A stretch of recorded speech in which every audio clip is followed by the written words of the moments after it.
Let's talk about money, though, because you have some foundational and very interesting research about money, at least in the United States. And I would love for you to share a little bit about that. Yeah. So the most famous study on money and happiness was one that the late Nobel Prize winner Danny Kahneman ran back in, I think, 2009. And he asked this kind of interesting question. Does increases in your amount of money wind up corresponding with increases in happiness, which he measured in a couple ways. First, kind of positive emotion. Do you get more positive emotion?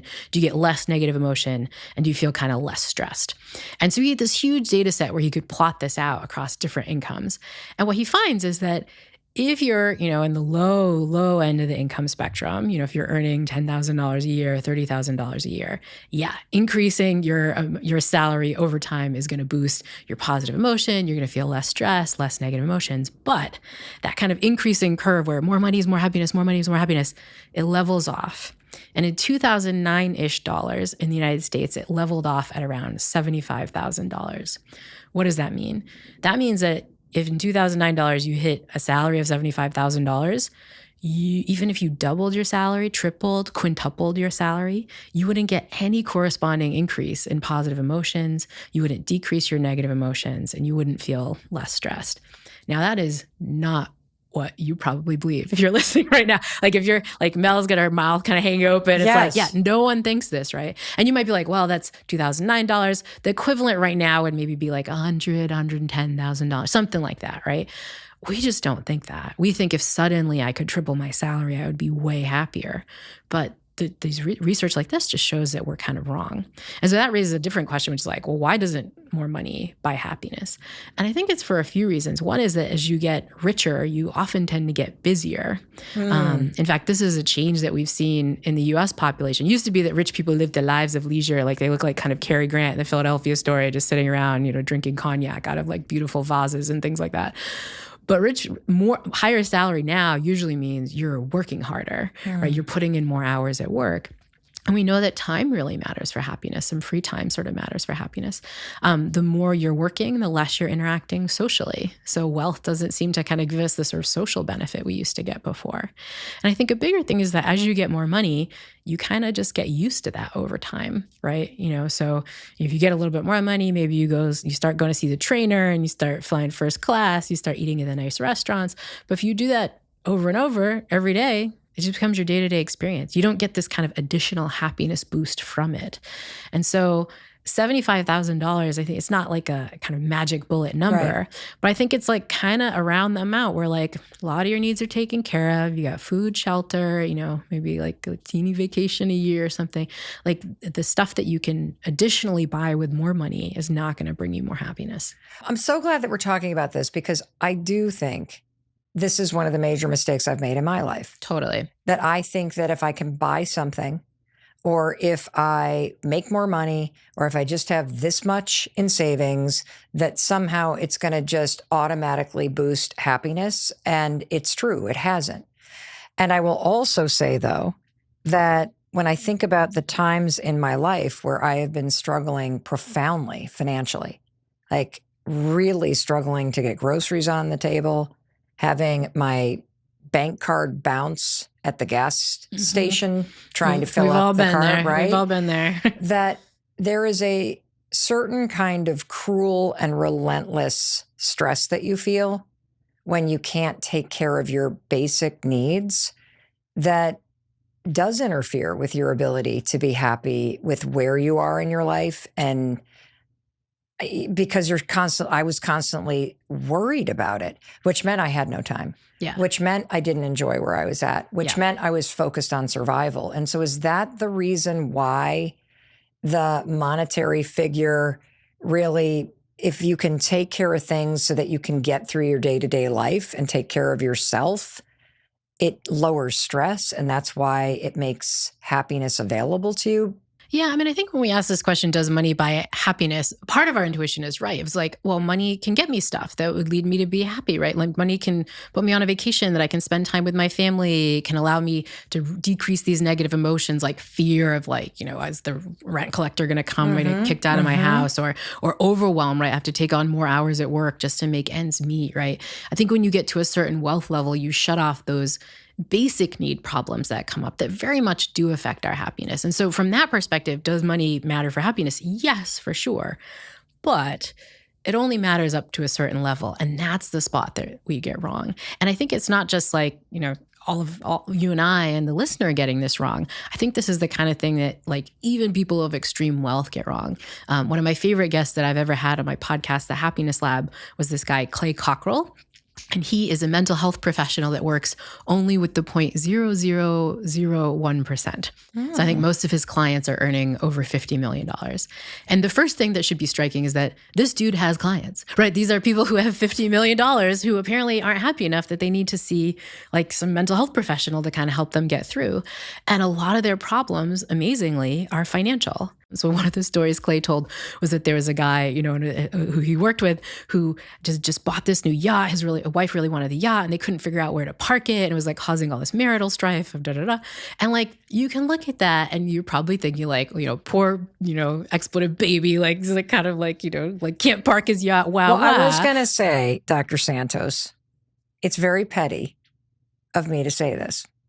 But I'm like, good. I'm glad you're unhappy. Glad. Literally, I don't mean, like, I hate that I had that reaction, but I'm like, I'm glad you're freaking unhappy if you have a yacht. Like, screw you. Like, and now that I'm like, I'm a terrible person. Oh my God. But the flip side is I think many of us, way less wealth levels than $50 million, have seen some of the problems that our material possessions come up with. Of course, I'm mad that my husband is making me get up and move my 1987 Toyota Corolla to the other side of the street so that the street sweeper, is coming through and we don't get towed. Right. And to somebody who's trying to have an existence without, no, I was going to say the opposite way, somebody who has an existence where they would kill for that 1987 Toyota because they can't get to work and they're taking the bus 2 hours a day. Yes. That feels like, how could you ever complain about that, right?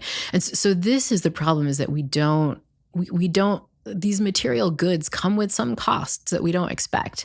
And they just kind of don't continue to give us the happiness. Like if you were that person who was taking the bus today every day, they would worship your 1987, your car. I love my car. Would, I know I have like a really crappy Nissan too. So I get it. It's like very beat up, but it's like there's somebody out there who would worship that. And this is the problem, is that like you've had it so long, since 1987, you kind of stop worshiping it. You stop getting the kind of utility out of it. But tomorrow if you walked home and the car was gone, and you're like, wait, where did I park it? Did somebody steal my car? What's going on? And like, it took you out and you're like, oh no, a husband moved it or something. For that 5 minutes where you didn't know where it was, where it had gone, now you'd see the value in it. Like, oh my gosh, I don't know, I left my CDs in there. like, oh my gosh, like I have to get a new car. When you get it back, you're like, oh, thank goodness. That little break is breaking up what you are used to. It's kind of a break in what psychologists call your hedonic adaptation. You kind of just That's a big word. I don't know what that means. The fast definition is you just got used to something. Hedonic adaptation is you get adapted to your hedonic value. I feel like we do that in our marriages and our relationships too. Oh my God. Actually, there are curves of hedonic adaptation in marriages, and they're quite it's funny. Called my waistline. No, they're like, the moment you get married, like basically like 5 months in, you're already getting used to your partner. And it kind of goes down over time. You said something earlier though that gave me this epiphany, because you were talking about how when you're really struggling and you think, okay, money's going to make me happier because money is going to help me pay my bills. So yes, that's true because we're lowering stress. But then you said something interesting. You said, and maybe I'll be able to take a little vacation with my family. And what occurred to me is that the thing that a vacation does with your family is it gives you time with them. Correct. Yep. And so I think maybe one of the mistakes that we're making is that we think money gives us the thing that actually makes us happy, which is more time with people we care about, or more time to feel less stressed. And is that kind of where this is going? Yeah. There's really lovely work by the psychologist Ashley Willens at Harvard Business School that talks about a concept that social scientists are getting really excited about lately called time affluence, which is not wealth affluence. It's not the amount of money you have, but it's the amount of free time you have. And if you're listening right now and you hear that term time affluence and you're like, that is not me at all. Again, don't feel too bad because you are part of the general majority of like humans on the planet right now, especially Americans right now. Most of us are experiencing the opposite of time affluence, which is time famine, where we literally almost feel like you're starving for time. And Ashley Willen's research shows that if you experience time famine, that's a huge hit on your well-being. In fact, one of her studies showed that if you self-report being time famished a lot, that's as big a hit on your well-being as if you self-report being unemployed. Really? So those of you listening right now who are lucky enough to have jobs, something else we can get hedonically adapted to. If you're lucky enough to have a job, imagine you lost that job in the next 10 minutes, how you'd feel. Just not having a lot of free time can make you feel that bad. And so, Mel, you're really onto something, which is that one of the best ways we can spend our money to increase our happiness is to actually use money to buy back time. And Ashley Williams does some really cool work on this. She finds no matter what your discretionary income is, because you can say, okay, yeah, that guy with the $50 million in the yacht, he can spend money to, I don't know, hire somebody to clean his house or, take these unwanted tasks off his desk, right? He can go to the restaurant instead of cooking meals for himself. But many of us have like a little bit of discretionary income. And Ashley finds that no matter like what level of discretionary income you have, if you spend that to get time back and you commit to spending it to get time back, you can kind of be happier, whether that's like hiring the neighbor's kid to mow your lawn or watch your kid, walk the dog. Exactly. Or just like, dropping off some laundry at a local laundromat to wash and fold it for you. And I think if you can shop on Amazon and you're hitting the shop now button on Instagram or social media, that's discretionary income. Exactly. And the stuff arrives. And one of the extra hacks you can do to make this an even more effective strategy is whenever you do that, reframe the amount of time you saved, right? We're here in Boston, before I came to the studio, I stopped at this local coffee shop that was right near there. And I just got breakfast. I got this nice little egg sandwich with a little egg souffle. It was delicious. Oh, it is my favorite egg sandwich on the planet with that mustardy Yes, aioli and the Dijon. arugula Love. that bacon. Girl, I'm with you on that. Let's go. But if I had to make that myself, I would have to souffle the egg, which would take, I don't know, what's that, 20 minutes to get the nice pop of the egg. I'd have to have gone to the grocery store to get the stuff. I'd have to chop up the tomato because it's a nice sliced tomato. I probably saved at least 45 minutes buying that egg sandwich at the shop. What did I do with that 45 minutes? Now I have some of that 45 minutes to talk to you. Yeah. Maybe I take a nice walk. That framing technique matters. So every time you get takeout, go to a restaurant, every time you drop your clothes off at the laundromat, if you're, again, have enough discretionary income to maybe hire somebody to mow the lawn or clean or something like that, reframe it and say, oh my gosh, by spending that money, I saved X amount of time. And literally give it's an hour and a half, hour 20, whatever. And then ask yourself, what did I do with that time? You're making the face that a lot of my students make when they experience this, Mel, which is kind of like, you have this breath of, I have an extra hour. You know what else I also love about this? Is that you just did something really important, which is you put value on your time. And what we've been doing wrong is we've been putting all the value on the thing. Or the money that we can use the time for, right? Right. We're used to kind of switching our time into money of if I work an extra hour, if I take overtime, or we don't realize that what that money is supposed to be for is to make our lives better. And often what makes our lives better is free time. Individuals who self-report being more time affluent, so they feel wealthy in time, they're more social. There's these funny studies where you just kind of convince people they're a little wealthier in time. You have people do a little scram. How do you convince me that I'm wealthier in time? Well, psychologists have these very funny hacks. So one funny hack is I give you a little word scramble to do. So there's scrambled up words and you have to unscramble them.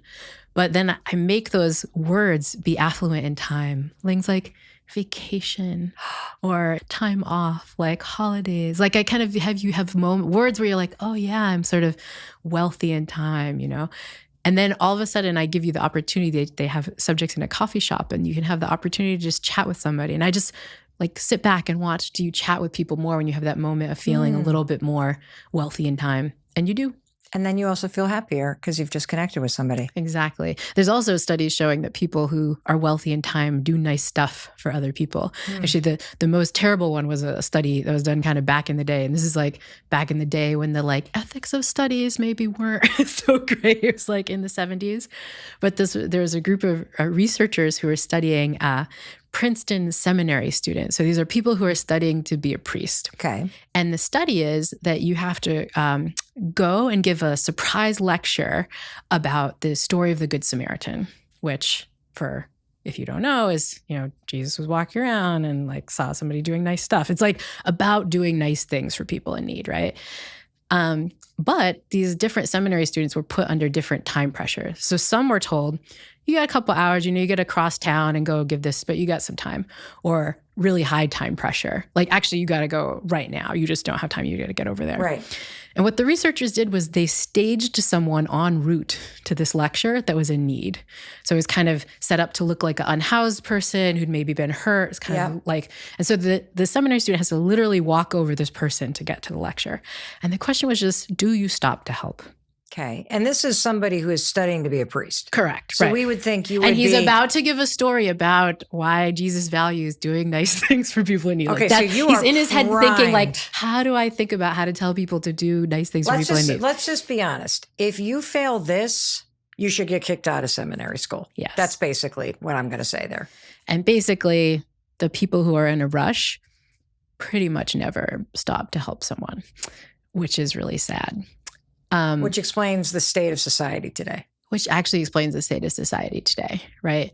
We're rushing around. We all feel so busy, right? I think, time famine has felt like it's going up around.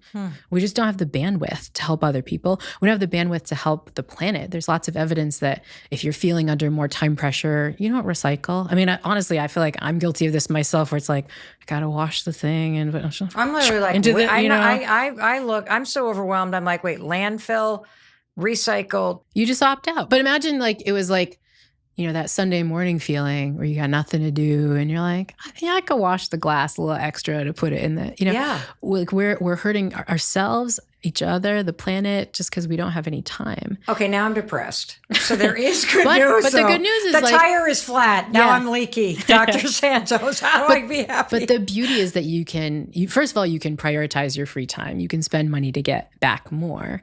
But these little hacks of just remembering what free time you do have, right? I bought my egg sandwich and that saved me 45 minutes. That alone can kind of put me in the headspace to have a bit more free time. Another one of my favorite hacks is to find ways to use the free time you do have. The journalist Bridget Schultz coined this term that I absolutely adore, which is called time confetti, by which she means the little 5 minutes you have here and there. We don't think it's that much, so we usually just blow it. If you pick up our phone. Yeah, you pick up your phone, you scroll Instagram, check your email.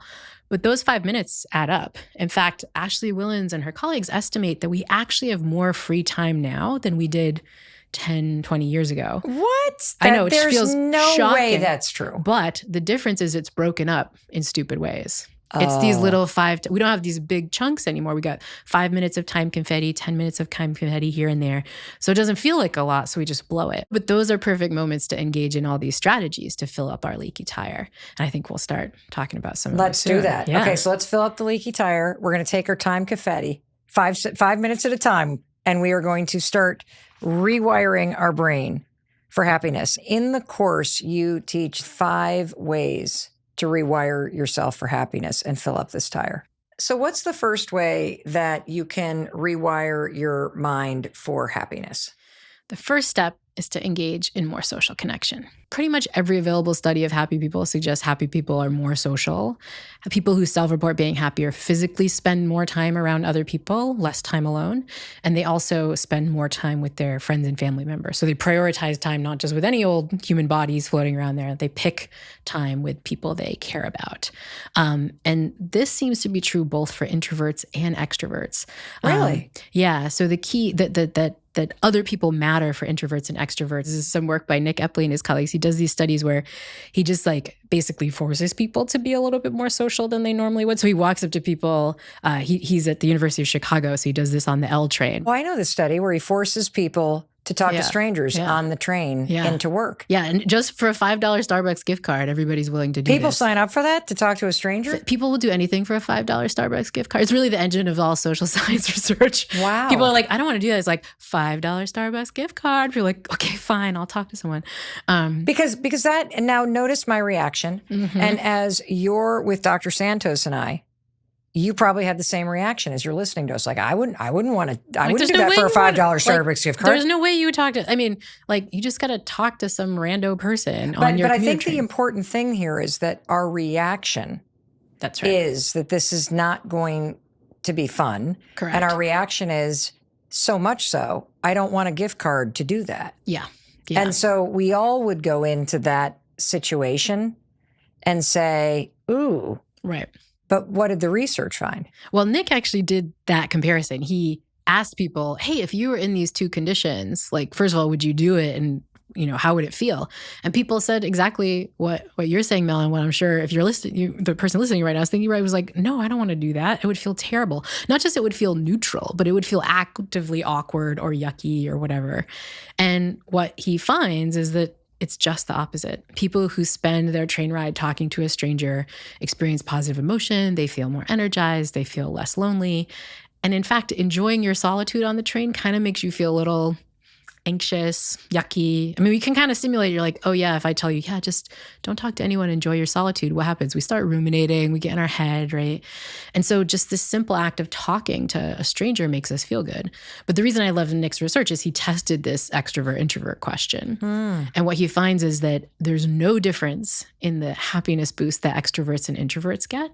Where there's a difference is on that prediction question. If I ask you, hey, how bad is it going to be to talk to someone on the train? Extroverts think, pretty bad. But introverts think like, bad, like bad. Yeah, like the most horrible thing. But what's striking is they're wrong. I do think it's a skill to just learn how to talk to people. And the fastest way that I've taught myself how to do it, and again, I've been doing this now for decades, because I get very anxious when I feel lonely. Yeah, because you're good at that. You do this for a living, right? Well, yeah, and I also do this to make my life better. Mm-hmm. So saying hello, like, hey, good morning, to the person who I am, like, let's say we're ordering an egg sandwich. As a person's ringing me up, I'm like, hey, how you doing? And most people kind of look at you like, oh, hi. And then I'm like, oh my gosh, I love your nails. And oh, well, thank you. And a compliment. Yes, huge. And a smile. Mm-hmm. Like what I find is it's almost like popcorn. If I walk in and I'm a popped kernel and I'm warm, there's something about complimenting somebody's socks or complimenting their nails or being like, even if they serve you the cup of coffee, you're like, oh my gosh, that's so beautiful. Thank you. Oh, I really needed this. There's something about your warmth that always gets returned. And then I feel lifted by that interaction. Mm-hmm. And it helps me. Yeah. And this was something that Nick Epley said on my podcast. He said, look, Laurie, nobody waves, but everybody waves back. Like if somebody waves at you, you're going to wave back, right? And then that just kind of gets the social connection off the ground. And for both individuals, it winds up feeling better. And I bet same thing, true of you at the coffee shop when you say, oh my gosh, this latte looks so pretty or nice nails. That person might not have predicted that they wanted to talk to you, but afterwards, their happiness leaky tires a little bit more filled up. Absolutely. So the first takeaway, I absolutely love. And the tool for me, nobody waves, but everybody waves back. Mm-hmm. So always be the person who waves. Yeah. I love that. What is the second way we can rewire our brains for happiness? Well, it's related to the first. It's another way to exploit social connection, but it's becoming a little bit more other-oriented. What does that mean? It means like instead of doing stuff for yourself, like self-oriented, you get a little other-oriented. Like you spend your money and your time on other people. And this is a spot where I think our intuitions are like in overdrive in the wrong direction and our culture takes us in the wrong direction. Well, I had a little bit of a moment when you said spend your money and time on other people. I'm like, but Dr. Santos, I don't have any time for myself. Yeah. So why the hell am I going to give my money and my time to somebody else? My kids are draining me dry. I'm giving my time to my work. So now you're telling me I got to be other oriented. Yeah. Give me a break. Like my gas is leaking here out of this tire. What do I do? So one of the surprising things, again, spot where our intuitions are wrong. I'm going to say this and you're listening right now and you'll be like, that's not true. But what the research shows is that the act of doing something nice for somebody else makes you feel like you have more time. It's one of these hacks that gives us more time affluence. Think about it. You're at work and somebody's going through, something tough. You say, well, what can I take off your plate? Can I help you with something? Just like out of the goodness of your heart.